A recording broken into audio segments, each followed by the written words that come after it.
स्वतःच्या वेळ जाऊन लपू लागले. दगडाच्या आड स्थिर झाले.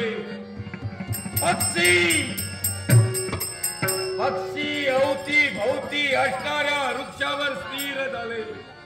ही किर्रा शांतता निर्माण झाली. कारण जिथं नामा चोराची पावलं पडतात तिथं भयानक शांतता. आणि हीच भयानक शांतता आम्ही आमच्या हाती असणाऱ्या या छत्राच्या योगे करून केली आहे.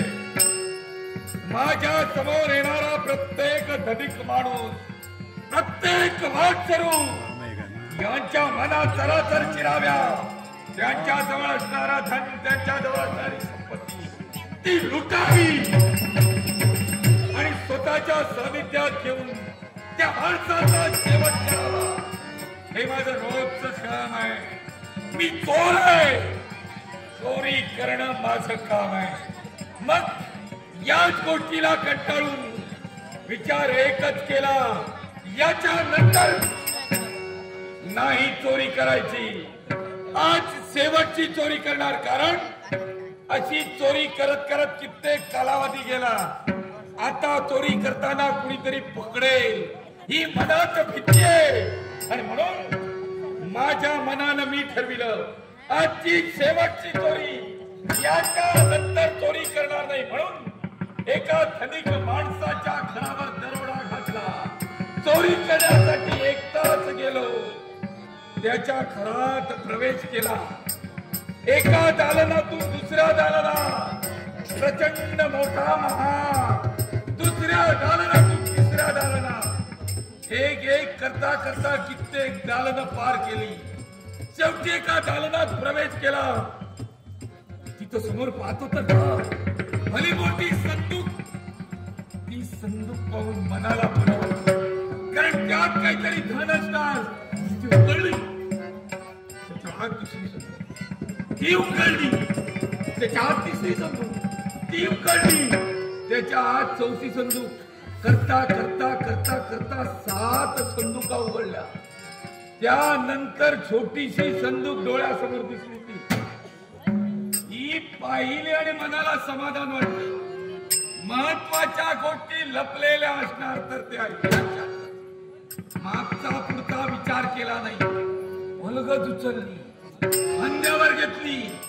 काळोख्या रात्री पुढं पुढं पुढं पुढं आलो. पहाट झाली. होय, थोड्याच वेळाने उजाडेल. पण उजाडण्यापूर्वी यात काय आहे? बापरे, ही तर बंद आहे. उघडावी कशी?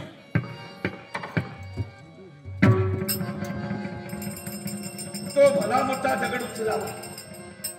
याच्या याच्यात महत्वाच्या अनमोल गोष्टी असतील, मग त्या वाया जातील.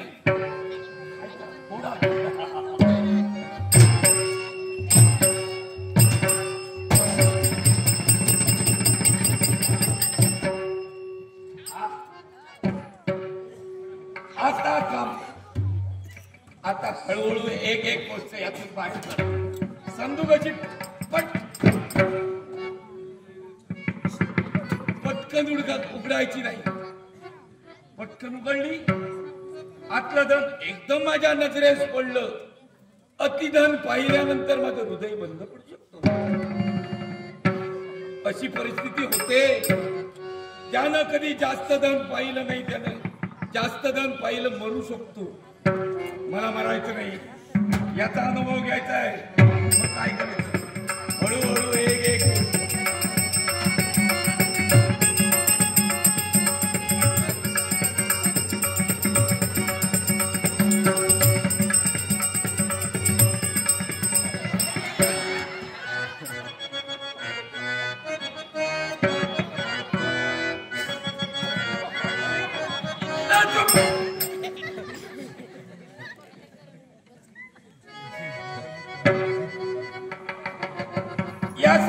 भोजन पात्र मला वाटलं धन हाती लागलं.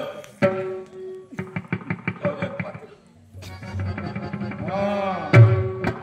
श्रीमंत माणसं हुशार असतात आणि त्यातल्या त्यात बायका हुशार असतात. धन कुठं लपवून ठेवतील काही सांगता येत नाही. म्हणजे हे भोजन पात्र माझ्या हाती लागलं तर मी संदूक पुन्हा हाती घेणार नाही. मी हुशार आहे. मी फेकून देणारा नव्हे. हे भोजन पात्र फेकेल, संदूक फेकणार नाही. एक एक गोष्ट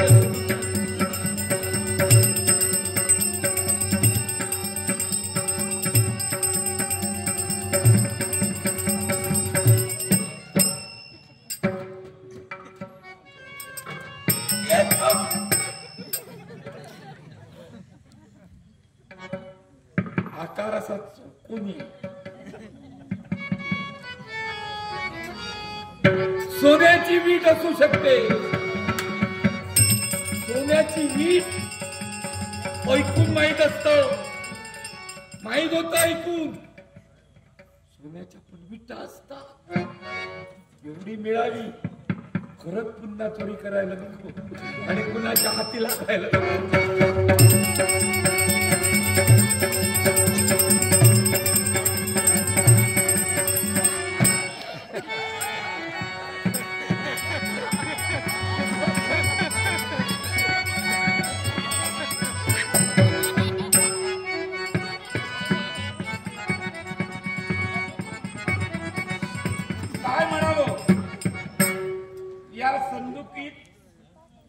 वाहन नसेल, कदाचित दादांच्या पादुका असतील. पादुका असत्या तर दोन असत्या, हे एकच आहे म्हणजे वाहन.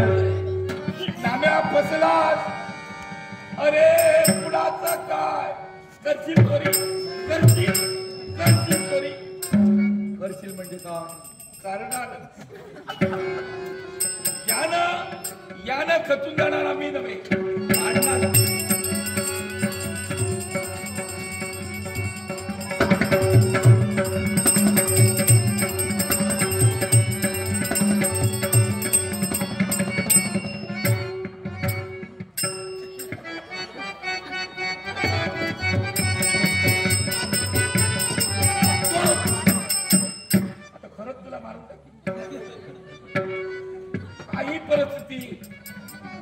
बायकांनी फसवण्यासाठी किती प्रयत्न करायचे. तुम्हाला वाटतं तुम्ही हुशार, तुमच्यापेक्षा मी हुशार. मी आता काहीतरी बांधलेली आहे म्हणजे यात काहीतरी महत्वाचं आहे. आता मला चोरी करायला नको. याच्यानंतर मी चोरी करणारच नाही. मला असं धन मिळालं याच्यानंतर चोरी करण्याची गरज नाही. हाती लागला काय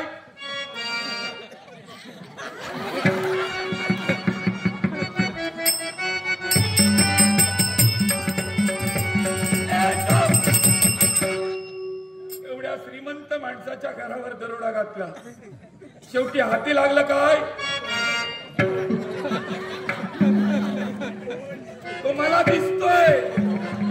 अरे माझा पोपट केला, मला फसवलं, ज्यानं मला फसवलंय त्याच्या मला काही मिळालं नाही. त्याच्या घरावर पुन्हा दरोडा घालला.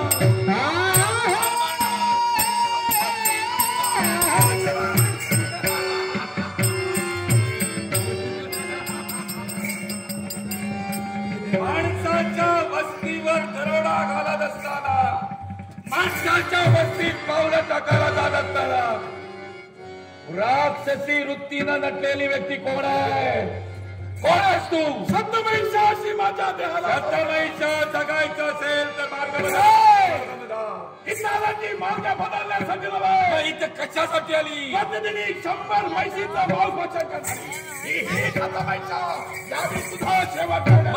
कुठंतरी या महाराणावर म्हैशी असतील. त्या म्हैशीनाच माझ्या समोर उभी राहून नकोस म्हणशील. आता म्हैशीचा मांस मला नकोय. आता माहिती आहे मानवाचा मांस हवाय. मानवाचा मांस खाशील पण माझा मांस खाण्याचा प्रयत्न करशील तर मरशील एवढं लक्षात ठेव.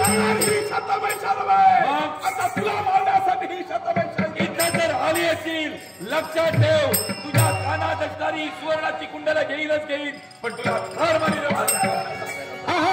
कुठेरी वेगशिरे मौदारे कुठेरी वेगशिरे मौदारे मगनिया माता मौदारे मगनिया माता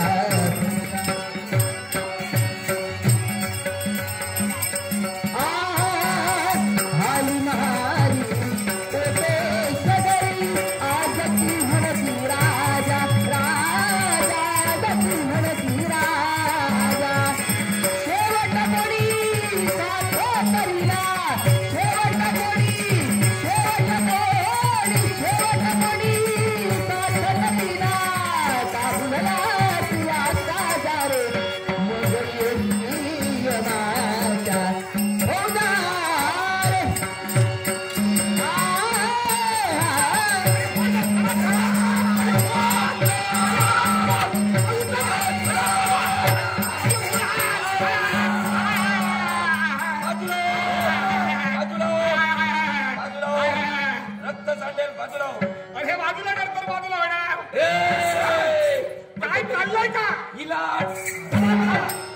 काय करणार आहेस? कशासाठी? अरे मला खाण्यासाठी आली म्हणजे मानवाचं मांस हवं. तिच्या कानातील ती सुवर्णाची कुंडल दे तिला घालवणार तर हिला शेवट करतो आणि मांसाचं भक्षण करण्यासाठी म्हणजे तुला याचं मांस हवंय, तुला धन नको आणि हिला खायचं असेल ते खायला आणि तुला हवाय ते धन हवंय, तुला मांस नकोय. हो, दोघांचं मत आहे ते विरोधी मत आहे. तरी सुद्धा याच्यावरती एक मार्ग आहे. हे वैरत्व विसरून जर का हाती हात दिला सख्यत्व केलं. जरा थांबा माझं ऐकून घ्या. हाती हात आहे, मला तिचा उपयोग आहे, उपयोग आहे. तुम्ही दोघांनी जर का मैत्री केला तर या शरण्यात दबा धरून बसा. जो जो वाटसरू या मार्गाने येईल त्याला अडवा. पहिल्या प्रथम त्याच्याजवळ जेवढं धन आहे ते सर्व धन तू घे, कारण हिला धन नकोय. त्यानंतर त्याचा खात तुला करायचा, त्याचा मांस तू भक्षण करता आणि याला मांस नको. म्हणजेच काय, एका दगडात दोन कळशी. याची सुद्धा इच्छा तुझी इच्छा पूर्ण, माझी सुद्धा इच्छा पूर्ण. अगदी खरंय. तू मार्गदर्शन केलंय. इथं मला सहाय्य घ्यायचंय. मैत्रीचा हात तुझ्या हाती देतोय पण मी सांगेन तिथून सुरुवात करायची. तुझ्या मतानं सुरुवात करायची नाही. मी उचलायला सांगेन त्यालाच उचलायचं. मोठ्यापासून नको, छोट्यापासून सुरुवात. इथून सुरुवात करायची. इथून सुरुवात.